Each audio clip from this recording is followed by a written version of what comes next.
Good evening दोस्तों। एक बार फिर से आप सभी का स्वागत है अभ्युदय आईएएस कोचिंग के इस यूट्यूब चैनल पे।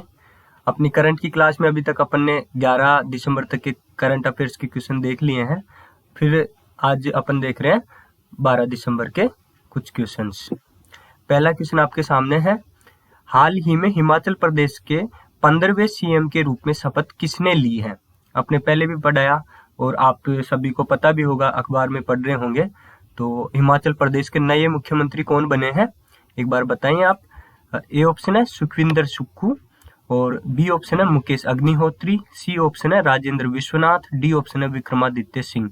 तो बताएं कौन सा ऑप्शन सही होगा। सभी को पता होगा कि इसका आंसर ए है, सुखविंदर सिंह सुक्खू इसके क्या बने हैं, नए मुख्यमंत्री। कहाँ के? हिमाचल प्रदेश के। अपन ने देखे थे ना टोटल सीट जहाँ पर 68 थी, जिसमें से उसने कांग्रेस ने कितनी जीती थी, इंडियन नेशनल कांग्रेस ने 40 सीट जीती है, और बीजेपी ने कितनी जीती है वहां पर 25 सीट। कितनी जीती है? 25। और अन्य ने, अदर्स ने यहाँ पर जीती है 3 seat. Okay, clear. Next question आपका फीफा वर्ल्ड कप से पूछा गया आपसे ना। तो फीफा वर्ल्ड कप के सेमीफाइनल में पहुंचने वाली पहली अफ्रीकन टीम कौन सी है? अफ्रीकन टीम के बारे में पूछा है, ये काफी चर्चा में भी रही है, जिसने रोनाल्डो की टीम को हराए हैं। तो वो कौन सी टीम है? थाना और मोरक्को, ब्राजील या क्रोएशिया। तो बताइए निम्न में से कौन सा ऑप्शन इसका सही आंसर है। बताइए फीफा वर्ल्ड कप के सेमीफाइनल में पहुंचने वाली पहली अफ्रीकन टीम कौन सी है। काफी चर्चाओं में भी रहा है, क्योंकि इसकी जीत के बाद सड़कों पे काफी जोरदार तरीके से जश्न मनाया गया, जिसको लेके पुलिस ने आंसू गैस के गोले भी दागने पड़े। बताइए कौन सी टीम है वो अफ्रीकन टीम। तो वो है मोरक्को। कौन सी है? मोरक्को। तो सेमीफाइनल में पहली ऐसी कौन सी टीम है, सेमीफाइनल में पहुंचने वाली पहली अफ्रीकन टीम कौन सी है? मोरक्को। कौन सी है? मोरक्को। ठीक है, तो इसने ये मैच 1-0 से जीता है, 1-0 से जीता है। और क्रिस्टियानो रोनाल्डो की जो टीम है, कौन सी टीम है? पुर्तगाल की, उसको हरा करके ये सेमीफाइनल में पहुंचे हैं। ओके, तीसरा क्वेश्चन है, हाल ही में राज्य के 23 सरकारी महाविद्यालयों ने विश्वविद्यालय है ये। ओके, 23 विश्वविद्यालयों और किस संस्थान के बीच स्वच्छता पर्यावरण प्रबंधन के लिए MOU हुआ है? हाल ही में राजस्थान के 23 विश्वविद्यालयों और किसी संस्था के बीच स्वच्छता पर्यावरण प्रबंधन के लिए MOU हुआ है। तो इस संस्था का नाम आपसे पूछा गया है। 23 यूनिवर्सिटी और किसी एक संस्था के बीच में MOU हुआ है, किसको लेके? स्वच्छता पर्यावरण प्रबंधन को लेकर के। तो वो कौन सी संस्था है? रेड क्रॉस सोसाइटी या ब्लू क्रॉस सोसाइटी या फिर ग्रीन क्रॉस सोसाइटी, या ए और सी दोनों। तो बताइए इसका आंसर क्या होगा। तो इसका सही आंसर होगा ए। कौन सी सोसाइटी है? Red cross society. कौन सी है? Red cross society. तो क्या है कि राजस्थान के 23 सरकारी विश्वविद्यालयों और रेड क्रॉस सोसाइटी राजस्थान के बीच रेड क्रॉस सोसाइटी की एक नई वेबसाइट के शुभारंभ के साथ समझौता ज्ञापन पर हस्ताक्षर किए गए हैं। ओके, तो इससे क्या होगा कि जो MOU के अनुसार रेड क्रॉस और विश्वविद्यालय आपदाओं और जोखिम निवारण राहत कार्य, जल स्वच्छता प्रबंधन और जलवायु परिवर्तन, पर्यावरण प्रबंधन, पर्यावरण आधारित कार्यों, स्वास्थ्य सेवाओं और रक्तदान के बारे में जागरूकता पैदा करने के लिए सहयोग से काम करेंगे। ओके, तो ये रेड क्रॉस जो संस्था है वो क्या है? तो यह एक अंतर्राष्ट्रीय संगठन है जो युद्ध में घायल होने वाले सैनिकों की सहायता के लिए बनाई गई थी। शुरू में क्या था कि युद्ध में घायल सैनिकों की सहायता के लिए बनाई गई थी। इसका उद्देश्य क्या था? मानव जीवन की रक्षा करना है, किसी भी युद्ध या कठिनाइयों में लोगों की सहायता करना। ओके, तो हेनरी ड्यूनेंट ने ये रेड क्रॉस सोसाइटी संस्था की शुरुआत की थी। तो इसकी स्थापना 1807 में की गई थी। कहाँ पर? स्विट्जरलैंड के जेनेवा में की गई थी। ओके, तो इसके कार्यों के लिए इसको 1917, 1944 और 1963 में नोबल शांति पुरस्कार भी मिला है, नोबल शांति अवार्ड भी मिला है। और ये विश्व रेड क्रॉस दिवस कब मनाया जाता है? 8 मई को। कब मनाया जाता है? 8 मई को। Okay, clear. नेक्स्ट क्वेश्चन पे चलते हैं। चौथा क्वेश्चन है, राजस्थान सरकार किसानों की आय बढ़ाने के उद्देश्य से किस बोर्ड के गठन का फैसला लिया है? राजस्थान सरकार ने किसानों की आय बढ़ाने के लिए किस बोर्ड के गठन का फैसला लिया है? बताइए। राजस्थान राज्य कृषि उद्योग विकास बोर्ड, राजस्थान किसान बोर्ड, राजस्थान राज्य किसान कल्याण बोर्ड या राजस्थान किसान उत्थान बोर्ड। देखिए, आप अपना आंसर इसमें से देखिए, टिक कीजिए कौन सा आंसर होगा इसका। जो राजस्थान की सरकार है उसने किसानों की आय को बढ़ाने के उद्देश्य से किस बोर्ड के गठन का फैसला लिया है या किया है? तो इसका सही आंसर क्या होगा? इसका सही आंसर होगा ए, राजस्थान राज्य कृषि उद्योग विकास बोर्ड का गठन किया जाएगा। राजस्थान सरकार ने हाल ही में राजस्थान राज्य कृषि उद्योग विकास बोर्ड के गठन का निर्णय लिया है। बोर्ड के निर्माण के पीछे प्रमुख जो घोषित उद्देश्य किसानों की आय में वृद्धि करना है। इस बोर्ड का उद्देश्य क्या है? किसानों की आय में वृद्धि करना। ओके, नेक्स्ट क्वेश्चन पे चलते हैं। हाल ही में प्रदेश के किस रेलवे स्टेशन को ऊर्जा संरक्षण पुरस्कार दिए जाने की घोषणा हुई है? बताइए, हाल ही में प्रदेश के किस रेलवे स्टेशन को ऊर्जा संरक्षण पुरस्कार दिए जाने की घोषणा हुई है? जयपुर रेलवे स्टेशन या जोधपुर रेलवे स्टेशन या सीकर रेलवे स्टेशन या फिर नागौर रेलवे स्टेशन? तो इसका सही आंसर कौन सा होगा? ए होगा या बी या सी या डी? बताइए। तो इसका आंसर ए तो है नहीं, ए नहीं है और सी भी नहीं है। अब दोनों में से बताइए। तो इसका राइट आंसर है डी। कौन सा? डी। नागौर रेलवे स्टेशन को हाल ही में ऊर्जा संरक्षण पुरस्कार देने की घोषणा हुई है। ओके, तो ये जो नागौर रेलवे स्टेशन है वो कौन से एरिया में आता है? उत्तर पश्चिम रेलवे के जोधपुर मंडल में आता है। उत्तर पश्चिम रेलवे के जोधपुर मंडल में आता है। ओके, और राष्ट्रीय ऊर्जा संरक्षण दिवस पर 14 दिसंबर को जयपुर में राज्य सरकार की ओर से होने वाले कार्यक्रम में पुरस्कार दिया जाएगा। तो राष्ट्रीय ऊर्जा संरक्षण दिवस कब मनाया जाता है? 14 दिसंबर को। ओके, तो इसमें क्या था कि जो जोधपुर रेल मंडल है उसके सभी स्टेशनों, कार्यालयों, सर्विस बिल्डिंग, अस्पताल, रेलवे आवासों में 100% LED लाइट का प्रावधान था। ओके, तो इसी के चलते नागौर को ऊर्जा संरक्षण पुरस्कार दिया गया है। ठीक है, तो छठा क्वेश्चन आपके सामने, राजस्थान के किस शहर में सबसे पहले, ये पहली बार किया जा रहा है राजस्थान में, तो राजस्थान के किस शहर में सबसे पहले फेस रिकग्निशन कैमरे लगाए जाएंगे? जो फेस रीडिंग कर लेते हैं ना, चेहरे की पहचान कर लेते हैं, हाईटेक कैमरे ये सबसे पहले कहां पर लगाए जाएंगे? ए ऑप्शन है भिवाड़ी अलवर, बी ऑप्शन है पचपदरा बाड़मेर, सी ऑप्शन है जयपुर, डी ऑप्शन है खाटू श्याम जी सीकर। तो इन चारों में से आपको देखना है कि राजस्थान में सबसे पहले ये इस तरीके के हाईटेक कैमरे कहां पर लगाए जा रहे हैं जो फेस रीडिंग या फेस रिकग्निशन करने में महारत होंगे। बताइए। तो इसका सही ऑप्शन है ए। क्या है? ए, भिवाड़ी अलवर। तो बढ़ती वारदातों को देखते हुए अभी वहां पर फैसला लिया गया है कि भिवाड़ी में फेस रिकग्निशन कैमरे लगाए जाएंगे। सातवां क्वेश्चन है, गुजरात के नए मुख्यमंत्री के रूप में शपथ किसने ली है? आपको पता है अभी हाल ही में हिमाचल और कहां पर? गुजरात में चुनाव हुए हैं। ओके, तो हिमाचल में तो किसकी सरकार बन रही है?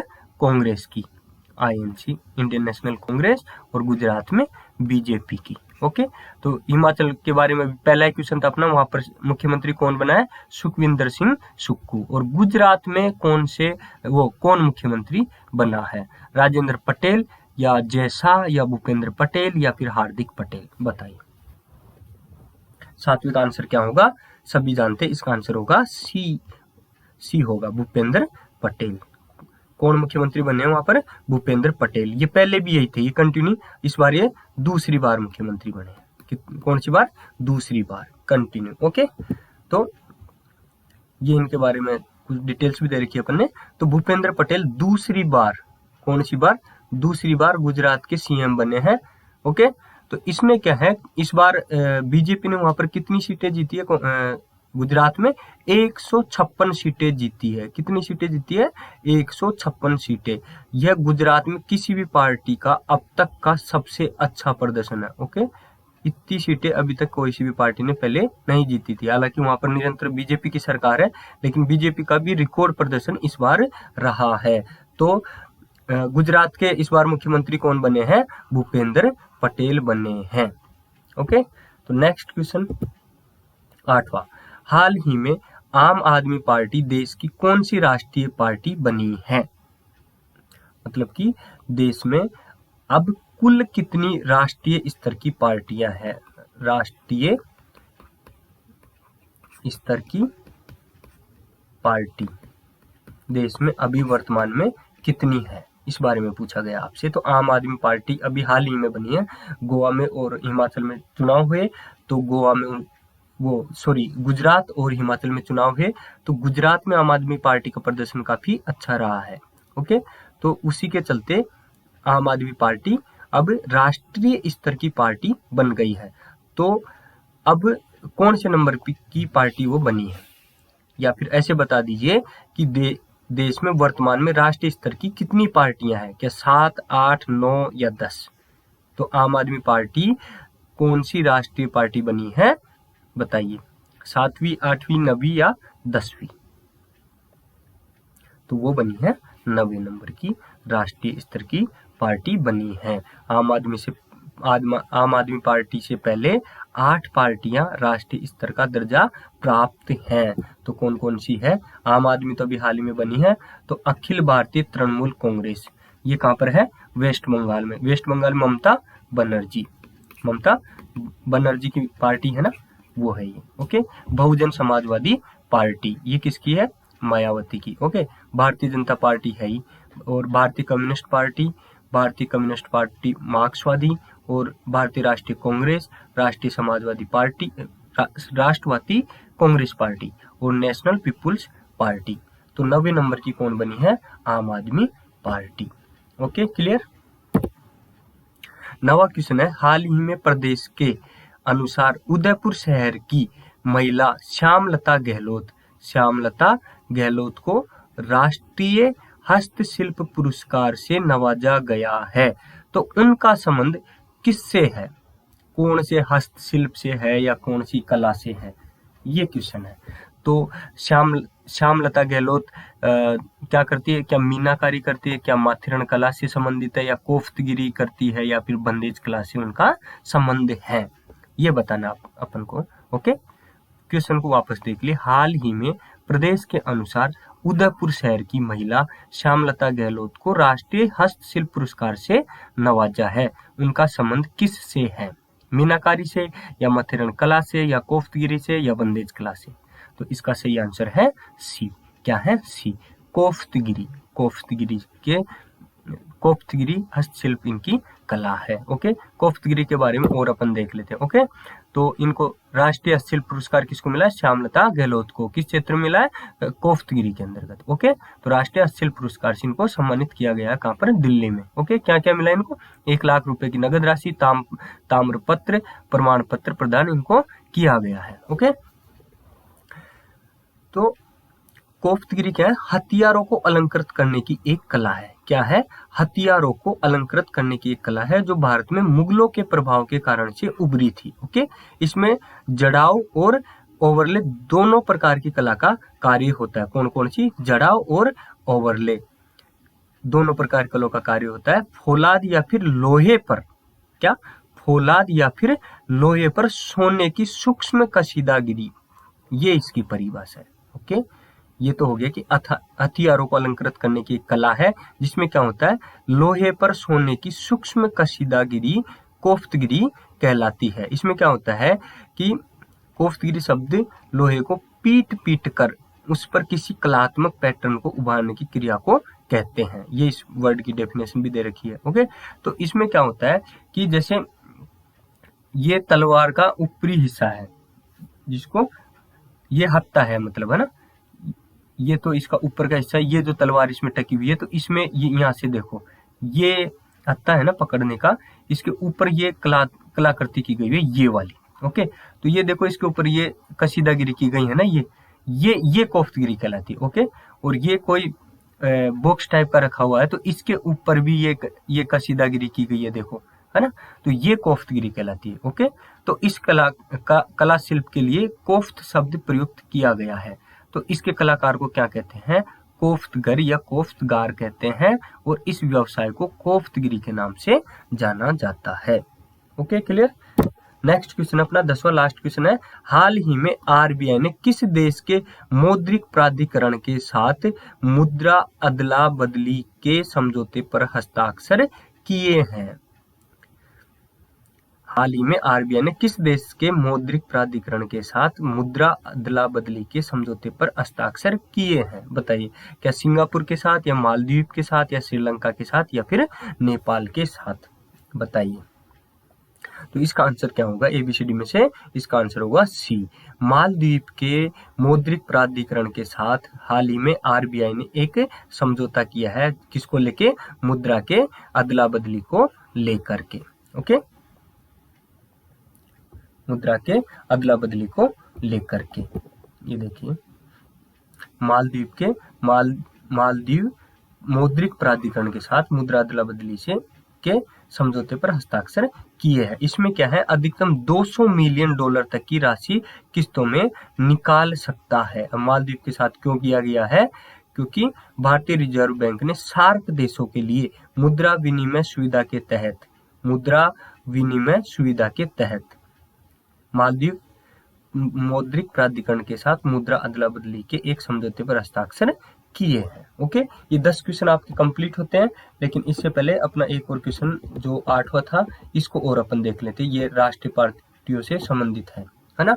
तो राष्ट्रीय स्तर की पार्टी जब बनती है ना, राष्ट्रीय स्तर की पार्टी, तो वो कब बनती है, ऐसा तो नहीं है ना कि अपन ने एक पार्टी जाके रजिस्ट्रेशन करवाया और वो उसको राष्ट्रीय स्तर की घोषित कर दिया, या फिर राज्य स्तर की घोषित हो गई, या फिर क्षेत्रीय स्तर की घोषित हो गई। तो उससे पहले क्या होता है कि कुछ उनकी पात्रताएं होती है, वो उनको पूरी करनी होती है। तो आज अपन देख रहे हैं राष्ट्रीय स्तर की पार्टी के लिए क्या क्या पात्रताएं हो सकती है, कब बन सकती है। तो इसके लिए 3 कंडीशन रखी हुई है, 3 में से एक कंडीशन कोई भी आप पूरी करते हो तो वो राष्ट्रीय स्तर का दर्जा उस पार्टी को मिल जाता है। तो पहला क्या है, लोकसभा या फिर विधानसभा। लोकसभा या विधानसभा में के जो आम चुनाव होते हैं उनमें क्या होता है कि 4 या अधिक राज्यों में, 4 या फिर 4 से अधिक राज्यों में वैध मतों का 6%, कितना, 6% हासिल करती है। ऐसे मान लो लोकसभा के चुनाव हो रहे तो वो तो कहाँ पर हो रहे हैं, पूरे देश में हो रहे हैं। तब क्या है कि कोई 4 राज्य या फिर 4 से अधिक राज्यों में लोकसभा की जो कुल वैध मत है उनका 6% लिया है। या विधानसभा चुनाव होते ना, तो 4 राज्यों के विधानसभा चुनाव में वैध मतों का 6% मत हासिल कर ले, प्लस एक कंडीशन तो ये हो गई।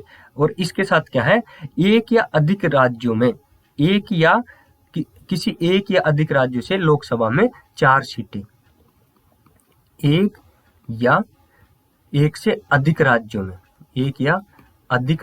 में क्या कर ले, राज्यों से लोकसभा में कितनी सीटें, 4 सीट ये प्राप्त कर ले, तो वो पार्टी क्या हो जाएगी, राष्ट्रीय स्तर की पार्टी बन जाएगी। इसके अलावा दूसरी शर्त क्या है, दूसरी शर्त है कोई दल लोकसभा में 2% स्थान जीत ले।